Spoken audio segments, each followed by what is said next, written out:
Hi, this is Nathan. Welcome to the Wad Fam Chalk Pod, where humor, analysis, and discovery are just around the corner. Are you ready? Come on, let's go for another episode of the Wad Fam Chalk Pod.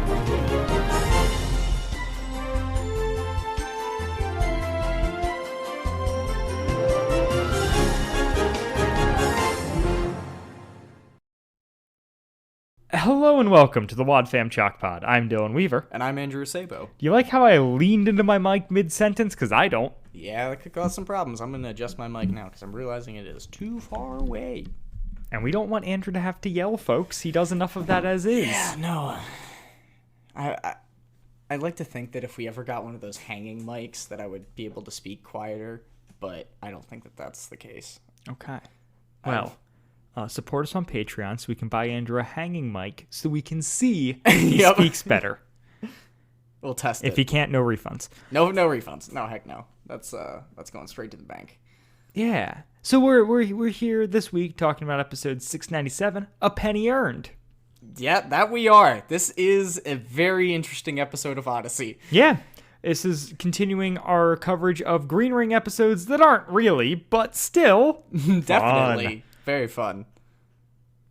And it is our first one out of the batch that is not solely credited to Mr. Paul McCusker.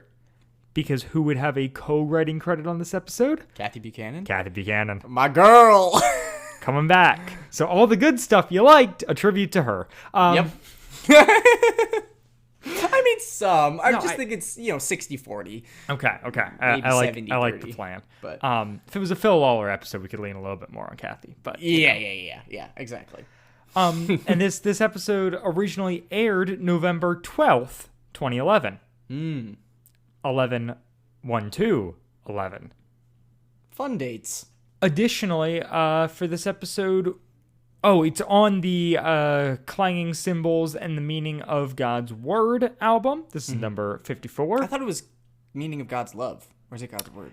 I believe I said the same thing last episode. It's still the Meaning of God's Love. I am dumb. Oh, no, but I don't know if it was the last episode, but I think you said it before. Yeah, I think I've screwed that one up on a couple times. It's fine. It's fine. It's in really tiny text. And also, they really want the same thing to be. Who cares?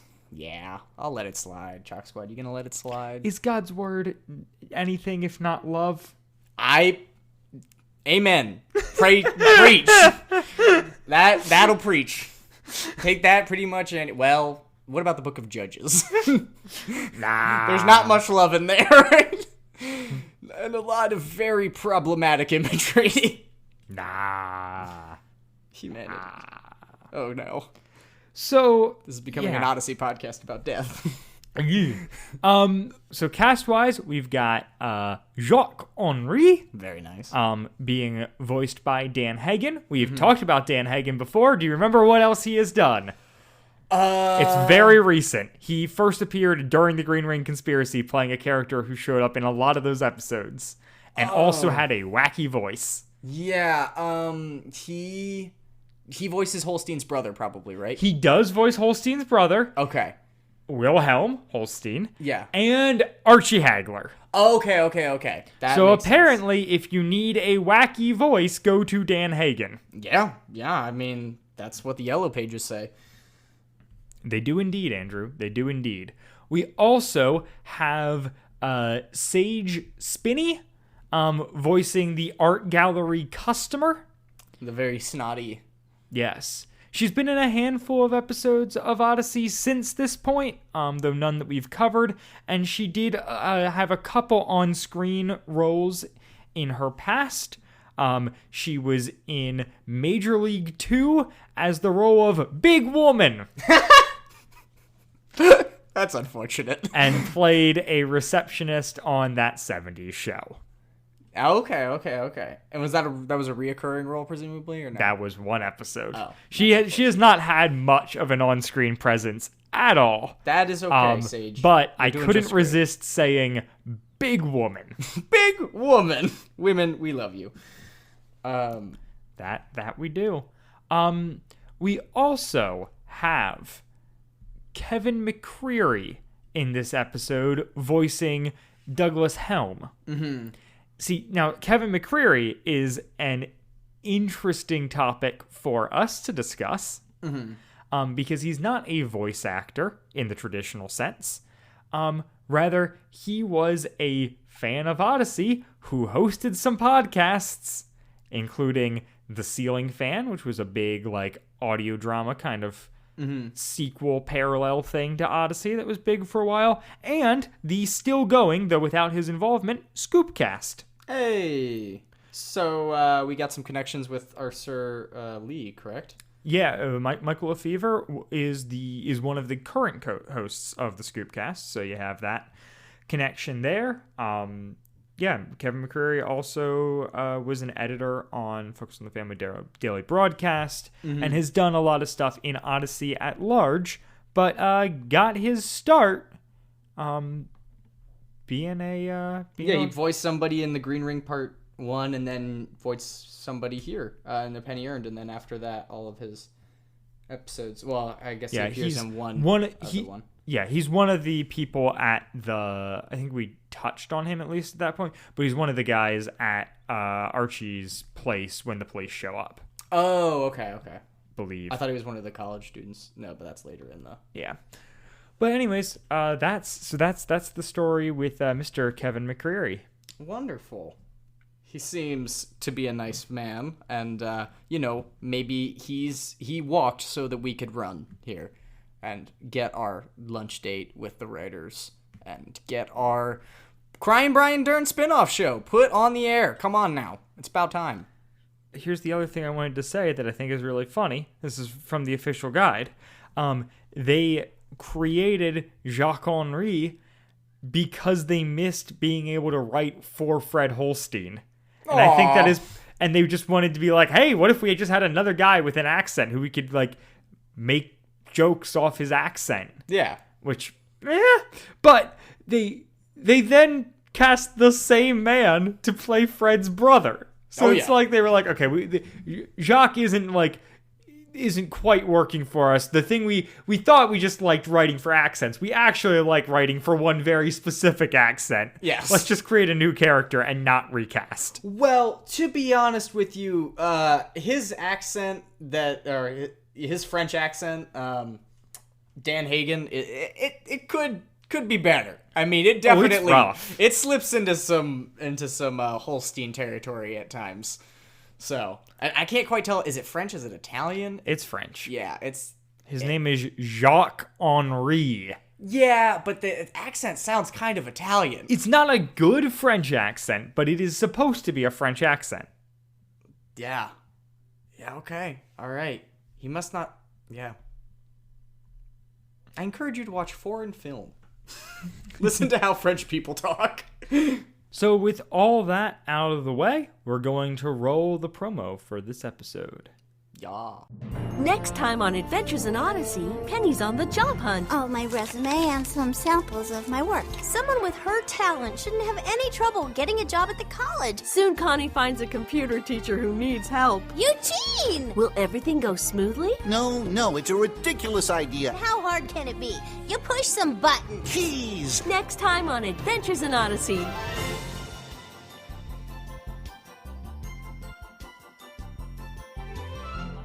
I like Chris laughing during the promo. Yeah, that was nice. About the idea that Eugene is a person, I guess. Just the concept of Eugene is funny. Yeah. Oh, yeah. Well, and it feels like Eugene is very, almost overacted in this episode. Like, he seems to be a bit more of a caricature. Oh, for sure. I think everyone gets a little caricature-y at times here. Yeah. And is that a new Odyssey thing? No. Okay. No, I feel like there's always points at which Eugene especially becomes caricature. Mm-hmm. Yeah. Especially, I think anytime Eugene is a side character, he becomes more of a caricature. Yeah. Where weirdly, I think when Connie is thrust as the main character is when she becomes more of a caricature. I think I think Connie is way more normal when she's off on the side, and Eugene's way more heightened because they're just like, jokes. Yeah. And then when they put Connie in the middle, it's like, what if she was just a problem? Mm-hmm. What if she just because made women all the wrong decisions because women. Got him. So the episode starts off with Connie walking into Wit's End, very tired. She then fills in Wit that she was up all night playing games with Penny and Wooten. Yeah.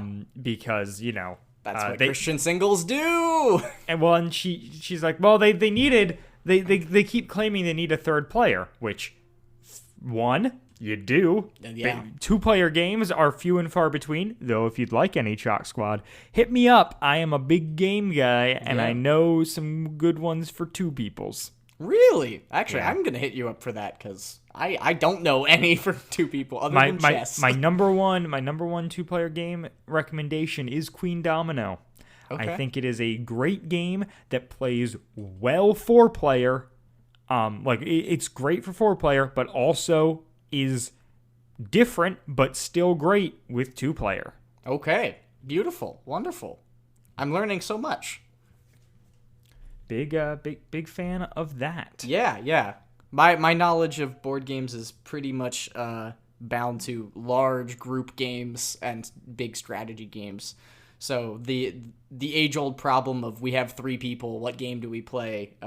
Well, it's age-old. Yeah. The thing I was kind of disappointed about here was that all the games that she rattles off are, one, like a weird thing where it's like, we got to reference like fake games, but also like we're going to make them like the basic games that you like play as like a tiny kid for the most part. Yeah. Where it's like we're doing Scrabble and Monopoly and Trivial Pursuit and Candyland and then later like Chutes and Ladders. Yep. Don't you mean salamanders and stepladders? I guess I do. You know what? Out of all of them, that was the one I liked.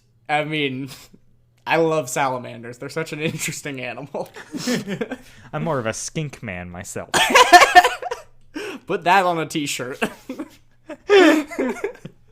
But yeah, so Connie is just exhausted. She said she got like 2 hours of sleep. There's this really great performance from Katie Lee where she's yawning through like half her words there, and it rocks. Oh yeah, when she comes in asking for coffee and she's like, I understood it. I speak yawn very fluently. I yes. Yeah, it's incredible. I like it a lot. It's just fun. And did it make you yawn? Like the whole thing where you hear somebody else yawn and then Not you yawn? really. I didn't for me either. I don't know if that's a myth entirely or if it just doesn't work because you were listening to it. Stop that, I'm gonna yawn! Trying to prove this myth. Yeah, folks, I know, live on air. I I just made the yawn mouth at Andrew and he nearly lost it. Yeah, no. I am a short step away from yawning at any given time, and my body literally does not know how to stop yawning, so it's like a hiccups nightmare where you just start yawning and you can't stop. Let's not get Andrew yawning, folks. My eyes will water, and it becomes actually a problem. Yeah. I've had issues driving in the past. Oh no, I buddy. can't stop yawning. Buddy. Well, when your brain doesn't turn off bodily functions when they're done. So the question I had here was, so the whole situation is like Penny's living with Connie. Mm-hmm. Was there a Connie moves out episode, story arc, whatever? I don't know. I don't know. Like, I'm really curious at what point she was no longer living at her mom's house. Yeah. And I think it's got to be like New Odyssey era where they start talking about her having her own place. Right, that seems likely. Like, I mean, post album 50. Right. But yeah, I don't know. I can't think of any. But I thought that as well. I was like, man, Whit must pay you. Well, Eugene has work at the college; he gets paid for that. But Yeah, Connie, if she's able I don't to even live on her know own, that Eugene works at Wit's End anymore. True. Like, it seems like he maybe comes and helps out Wit. Yeah. But I don't think he like is an employee really. Yeah. I mean, I don't know that he'll ever not be an employee because that's how small businesses are. But, you know, the owners ask you for a favor in the dead of night and you're like, yeah, I used to work there. You're kind of like a mom to me. All right. Fair enough. So, yeah, then... or if you're in Dylan's case, it's actually your dad. Oh, I mean, my father does own a small business. I'm not in any way involved with it, but it exists. Have you Have you ever been involved? I worked there over the summer a few times, and long enough to know that I did not like it. That's fair. Manual labor, not great for me. Yeah. The not great for me for other reasons. Andrew's got pots. I'm just lazy. Yeah, well, it's not your skill set, you know. Yeah. I do got pots, and I'm just bad with tools. Honestly. Well, it's because you are one. I'm dead. Dylan killed me.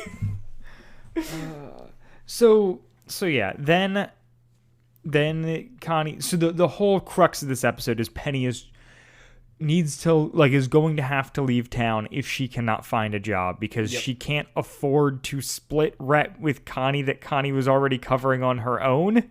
Yeah. I mean, it definitely seems like a friend crashing on a couch situation. Right. But Penny is also very quickly the melodramatic, I can't be here because it's hard, so I'm just gonna go home where it's miserable. Fair enough. And, she's also, painting Connie's house. Yeah, Connie's apartment. That's established here, where she, after the board games, she paints a wall white and is, doing canvas work across different parts of the wall. Mm-hmm. We got a jungle and ancient Rome cityscape, it seems. Which then inspired Wooten to go home and paint his bathroom ceiling. Yeah. There's a great joke where Connie's just like, oh my word, Wooten left at midnight and he had to be up by 4. Yeah. I wonder how he's dealing with this. And he just walks in all jovial. Yeah. Yeah, and Connie's like, I hate him. Which maybe the only time that word is used on Odyssey. I don't know. Yeah. I don't know. That joke caught me off guard. It's real. It's a good joke. It's a good joke. But yeah, it's really funny. And Wooten walks in and he talks about it. He's like, oh yeah, I got an hour nap last night after I painted the ceiling. And Connie's like, how are you not tired? And I'm like, well, you wouldn't be tired either if you took a bath looking at dolphins on your ceiling. Yep. Yeah.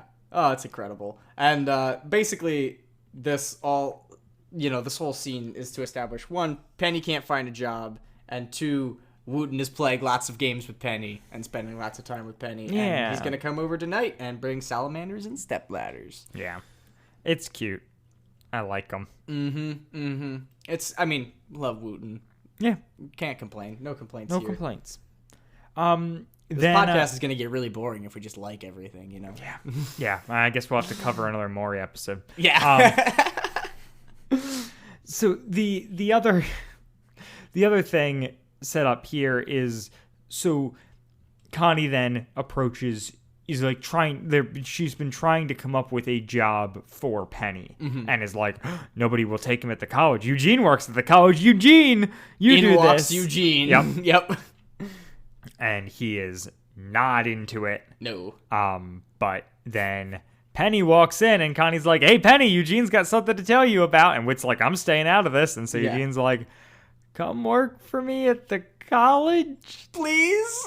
On a trial basis? So I can fire you without feeling bad at any time if you're terrible at your job? Turns out she is. Yep. I don't think she's necessarily terrible at the job as much as she's just terrible at being a human being in the real world. Yeah. Quite naive. It does seem. Yep.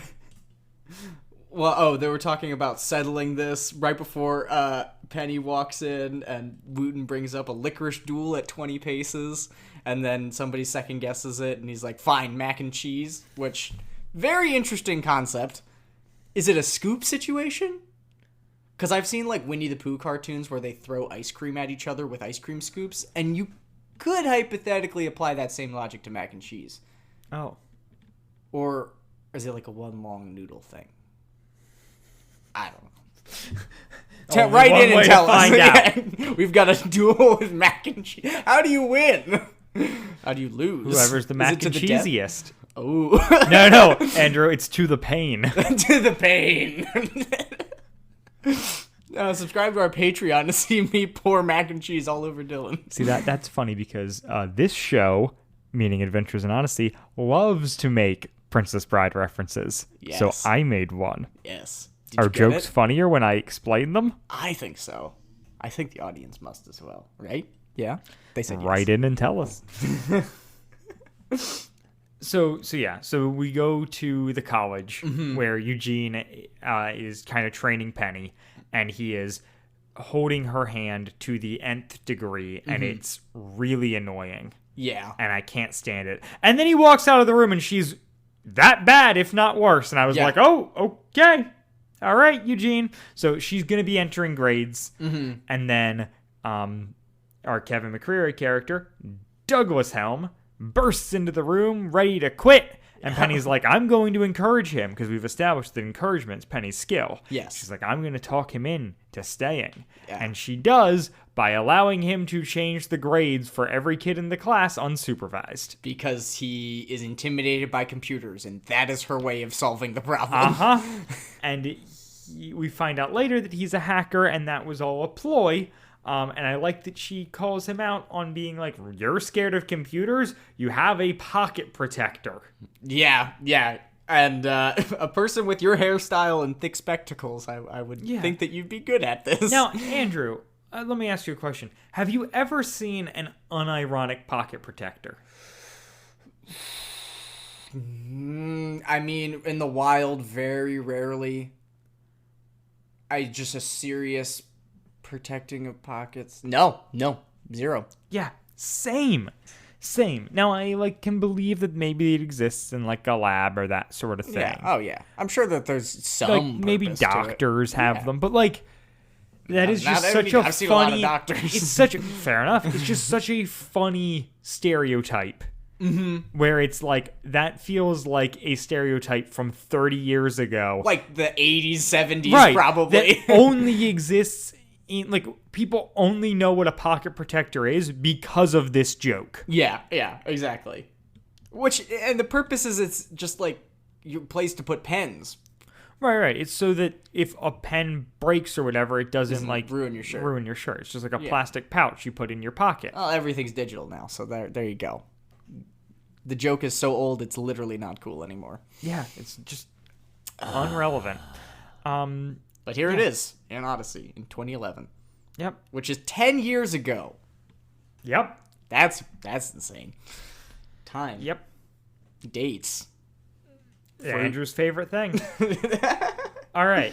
So where do we go from here, Andrew? So then we get Penny and Connie at Wit's End talking about everything that went down with Douglas. Connie's like, oh my gosh, Penny, you did such a great job. Of course, I did tell Eugene that you were good at encouraging. Pats on back. Yep. In walks Eugene No. And Penny goes, yeah, just think. Someday he could, use those computer skills to find a cure for cancer or hangnails. Yeah. Which I would like to call out as a McCuskerism. We haven't talked about McCuskerisms in a long time, but McCuskerism, once again for the audience, is the concept of a certain writer reusing a phrase throughout their stuff. See an incredible video that I will link in the description of if you've watched anything that Aaron Sorkin has written. There's this great compilation on YouTube created by this guy, Kevin Porter, of Sorkinisms that is just the same lines of dialogue being reused throughout things. And we've joked about McCusker having some of these, and this is another one. Curing hangnails is a joke at other points in Odyssey. And I know this because it said become a joke in my own life. That's how you can tell. But no, that's the works cited page. It is in at least I believe there's a Trent and Marvin episode where it is mentioned. Yeah. As finding the cure for hangnails. Yeah. Which is a funny joke, but funnier to me because it has existed at least twice. Yeah, several times, and we do love a good callback here on this podcast. Yep. And then Eugene enters being like, Douglas gave everyone A's and locked me out of my computer, and I'm gonna have to spend the rest of this evening, cleaning up the mess you made. And I asked him to quit the class. Yeah, and I asked him delinquent. because he was a hacker. Because they set up they're like, yeah, he's like a hacker in the making. Yeah. He's a future delinquent or something like that. And I was just like, I really want this to be foreshadowing, and then Douglas comes back. Yeah, I'm here for it. I am Maybe we rooting get for a Douglas and Maury team up. Ooh, but Douglas is a good guy. No, they both suck. Yeah, well, yeah. But do we have to pretend that Douglas is a good guy? Is this going to be like a Maxwell situation? That's for the writers to come up with. I just That's give fair. out the ideas. I don't. That's fair. You know. That's an excellent idea. I We don't expect try a it. check in the mail, Mr. McCusker. Yeah. Where else do you get your ideas from, huh? Your own imagination? So Eugene's. This is not very in- dramatic. This is what I was talking about. This scene, I feel like Eugene is a little bit hammed up. Like, Oh, for he's sure. kind of overacted. He's like, he's going to be a future hacker. And, like, you know, when you when you see pictures of Will Ryan and his giant floppy hats and his really funky shirts, like, you can totally imagine him doing that, like, you know, really getting into it in the studio. But it is a little disconnect where it's like, okay, I get it. I mean, you know, it doesn't make a lot of sense for Eugene, but it's okay. I mean, I think it takes away from it a little bit. It just feels less genuine. Yeah, right. This feels like, he has every right to be mad, but then he's like a little too over the top, and you're like, Okay, I mean, I get it. Joke, insert joke here. This is, it is just an interesting episode as well, because we've talked a lot about, like, episodes with and without kids. And, like, this is a kids-less episode, which, unfortunately, in this era of the show, means that, and it doesn't even, it wouldn't have to be, like, I feel like there's a way to frame this episode that is, like, a Penny learns a lesson episode, but instead it is a Connie learns a lesson episode. And that continues to bug me. And I like, just that, and once again, New Odyssey, quote unquote, is a 10-year span over that now. And I don't want to just, like, lump everything into it. It is nearly half the show. Just if we're going, like, pure episode volume. Like, there are plenty of episodes. I do not mean to suggest that, you know, they are all the same. However, like, I want Connie to be an adult. And the bummer of, like, okay, well, we're going to make Connie the one learning the lesson is when every other character around her feels fully formed or doesn't really have those things. Like, has there ever been an episode where Wooten has learned a lesson? No. Yeah. Like, there's plenty of episodes where he's driving the plot, but it's never like a Wooten, like, figures something out. It's usually like Wooten is wacky and teaches someone something along the way. Yeah, exactly. And Connie is such an excellent character that has these deep personal relationships with kids that honestly I don't think that Whit has at this point, you know, in the show, with how much he's involved. Like, you know, they definitely shoehorn it, but you know, because it's their brand. But I think that, you know, especially at this point in the show and at this point in Connie's life, like, the kids are going to relate to her much better because she's been there for so long. Yeah, it's frustrating and a mild disservice, I think, to her character. But we're just going to chalk that up to Paul McCusker instead of Kathy Buchanan. Yeah, sure. And it also, and I like, like the episode. Is not a big deal. Yeah, exactly. It's just a note. Yeah. So then we have Connie and Whit are trying to find Penny a yeah, job. And Penny gets really distraught. And it's just like, I was gonna have to go back to PA. Yeah. Or, like, back to Pennsylvania. She says, what? How does she say it? Like Pennsylvania? Pennsylvania. Like They keep Transylvania? saying Pennsylvania with an extra syllable, which Yeah. is fine. They get it right once Yes. towards the end. Yeah, and Connie's like, you're from Pennsylvania, which was already established in the show. And Penny says an incredible line of, yeah, what do you think I was named for? Yeah. And so from now on, I'm just calling her Pennsylvania Wise. Ooh. It's like Indiana Ooh. Jones, but Pennsylvania Wise. I'm into it, especially. or Encyclopedia Brown, but it's Pennsylvania Wise. No. Very nice. Yeah. So yeah, that is just a fun thing to know. And so yeah, Whit's going through, like, what the options are, and he's like, oh, there's one place we didn't think about it, and I don't know how I forgot this. So yeah, they decide to walk down the street to Jacques-Henri. That was nice. It's getting better. I think it's... I'm just trying to say it like Rock on Tours. Yeah! I mean, yeah. That definitely could work for all the people that get that joke. Brendan, are you still Brendan? listening? I think so. Hi, buddy. I hope you're doing well. Keep your head up. Enjoy work today, presuming you're listening to this on the way there. There you go. Or if you just got off. Nah, he's a morning podcast guy. No way. Okay. See, you know your brother better than I do. I should hope.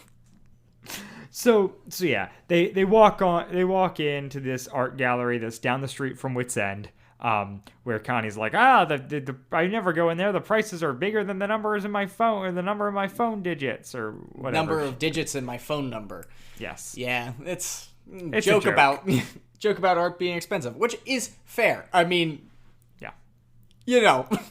It is just paint or whatever. Like, yeah. If you guys would like a painting from Andrew Acebo, tweet at him. Sure. I can't guarantee it will be good, but it could be something. It could be anything that you want it to be. I'm opening it up to that. How about that? It won't be good, but it probably could be anything. Instagram DMs are a better path. Yeah, definitely not Twitter DMs. Stay away from those. But if you tweet at me, I probably will see it. So, or email, perhaps. I don't know. I feel like I'm fairly accessible. Hey, look at that. So yeah, they walk in, he makes fun of Penny's name. He's like this big caricature of a person, and is like, I'm gonna leave and watch you on the cameras interact with the customers. No, he suggests renaming her to Claudia d'Angelou. Which, okay, fine. One, he's walking around with fake names in his back pocket, which is I do love that. Good for him. That is.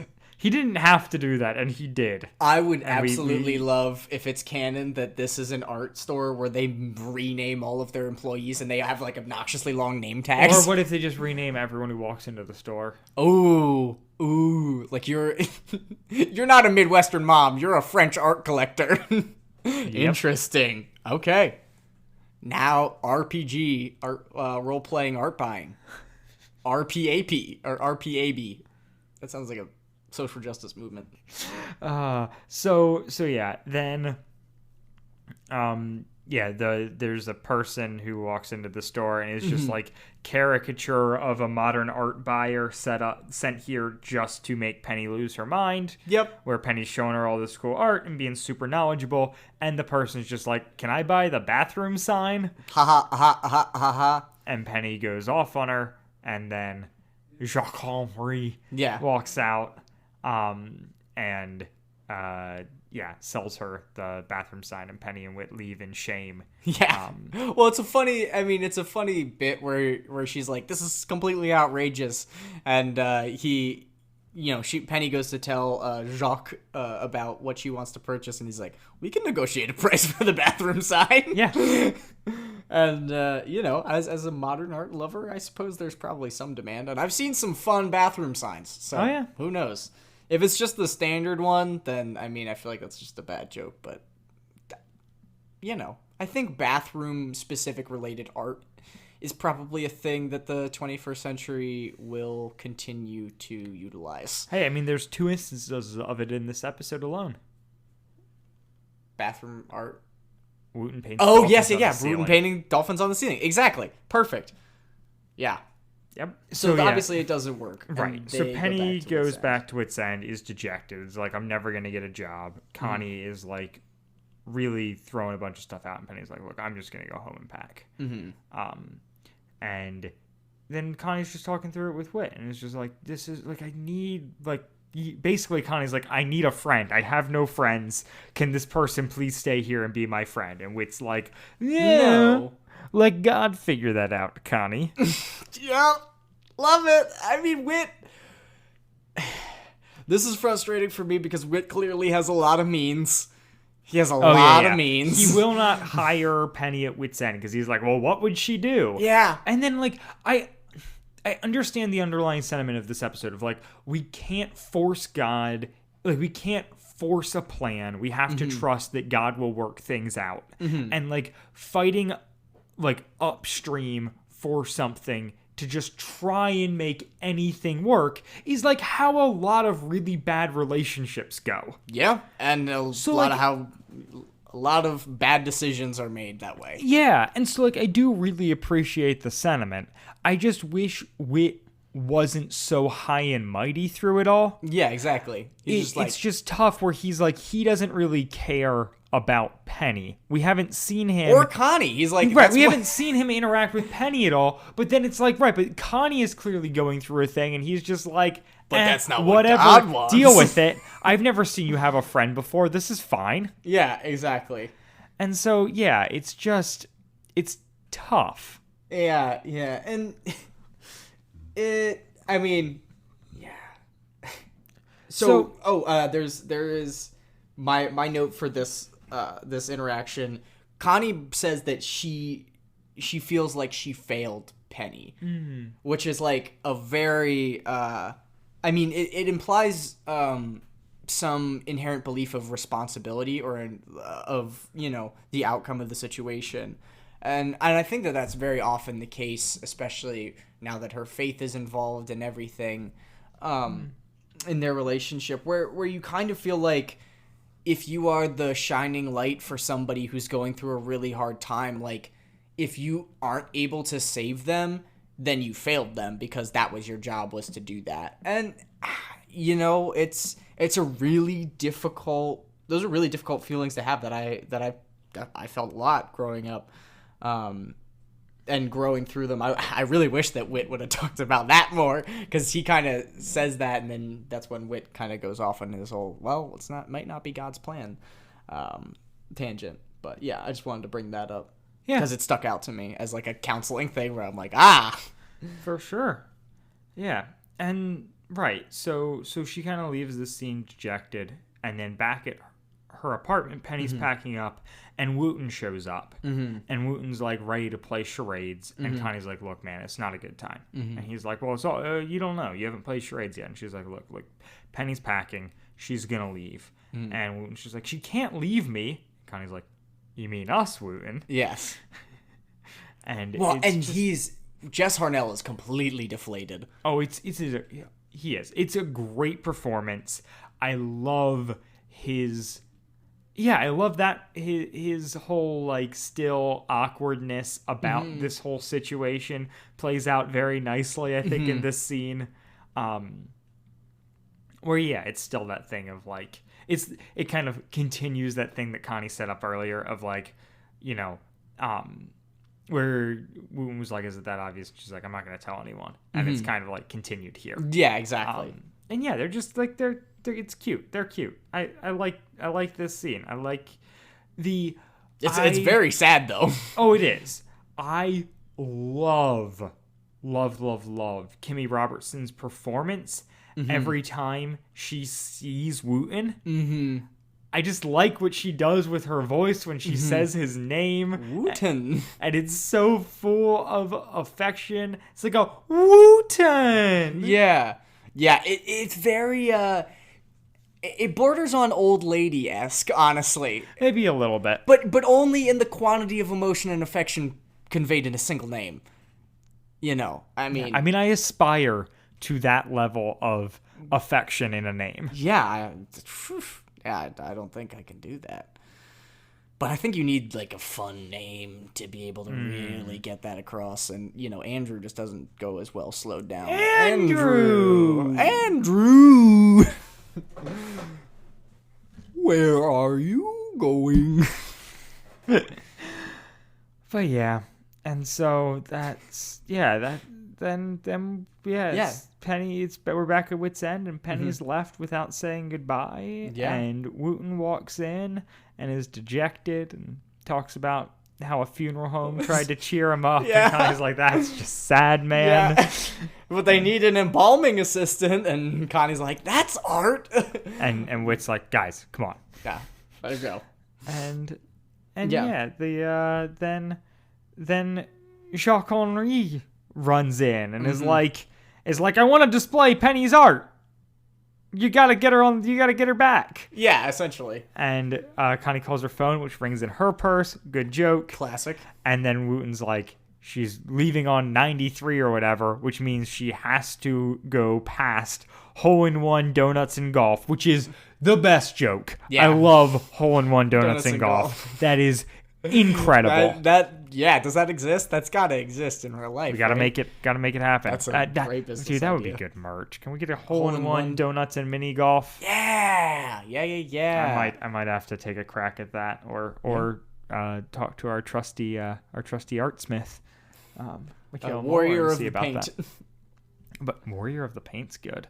Yeah. But yeah, it's just I love it, and So it's got fun. like a big Art Deco sign. Yeah. And she's like, I always stop at it. There's no way Penny couldn't. And so they go there, and Because it she's says they there. have the best donuts. Yep. Of course she's gonna stop there. Yep. Connie's like, do you even like donuts? She's like, no, No. but like, do you see the sign? Yeah. Isn't that the answer? Yeah.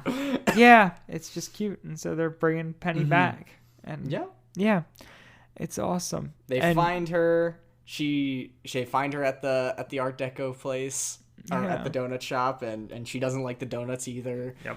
And she's super excited to come back. Yeah, and Connie's talks about like the fact that she's been praying for Penny, and Penny's like, "You've been praying?" And she's like, "Yeah, haven't haven't you?" you? And she's like, "Yeah, I just didn't know everyone else was." Yeah, She was no, like, well, this you can is a- count on us all This is a praying, group, which a is group of prayer. sweet. And I like that like slow development in like Penny is building friendships with people who she can love and trust, and like, it's cool. Yeah. Well, and that was a way that, and I love that part about prayer where it's like one of those you too things where it's like you really show that you care about somebody if you're really praying about them. Yeah. And they're like, I've been praying for you, and it's one thing to say that, but like when things go well and you're on the other side of a really hard time and somebody goes, "Oh, thank goodness I was praying for you," you're like, man, you're my hero. Like, Yeah. are you my mom? Because that's what my mom does. Yeah, good mom. Good mom moments. I like this episode a lot. Me too. I like Connie, Penny, and Wooten. I think that Yeah. that's a fun dynamic. I think yeah. that there are some like kind of eye-rolly portions of this episode. Mm-hmm. I don't think that there is anything exceptional in this episode, but it just like it mostly made me happy. And Mm-hmm. I think the jokes land. I like Mm-hmm. I like who these characters are. I love the depth of the pace of the relationship that they're showing for Penny. Like the building up point of getting acquainted with everybody in town. Because I feel like with Connie, she It's kind of got so- thrown in, and Eugene yeah. got thrown in, and That- Wooten was already there. You make an incredible point of just like it's really cool to see like how do you onboard an adult character at album 54, and like they're doing it with such like ease and good execution, and she feels like she's part of the crew. Yeah. And I think that is really helped by like she has two solid friends who are both existing characters, but not existing characters who were necessarily friends with each other. Like obviously like Connie and Wooten interact, but they're not like buddy. And it feels like this is a great way to bring Wooten more into the center of the show as well. Because like I don't know, he can kind of like float off on his own and whatever. Yeah. Well, he does. Wooten as a character, I think, does a lot for the show, especially in newer episodes, in the world building of his family and all of that, and his connections with old Odyssey as well as new Odyssey, and I don't know. I mean, big Wooten fan club here. Oh yeah. Big Wooten fan club. From a Eugene to a Wooten. Yep. Big fan. Big fan. Love this episode. Good times. I'm glad that we covered it, and I'm excited to see what more Odyssey with these characters and the Green Ring Conspiracy has to offer for us. Yeah. Anything you want to plug? My painting business. No. No, that's about it. Nothing I can think of as particularly important. Is there anywhere people can see paintings you've made, Andrew? No. No. No, those are all private. I am not good. All right. But, Then truly nothing to plug, and I'm in the same boat. Beautiful. So next week we get to talk about episode 702, Childish Things. Bye, guys. Bye.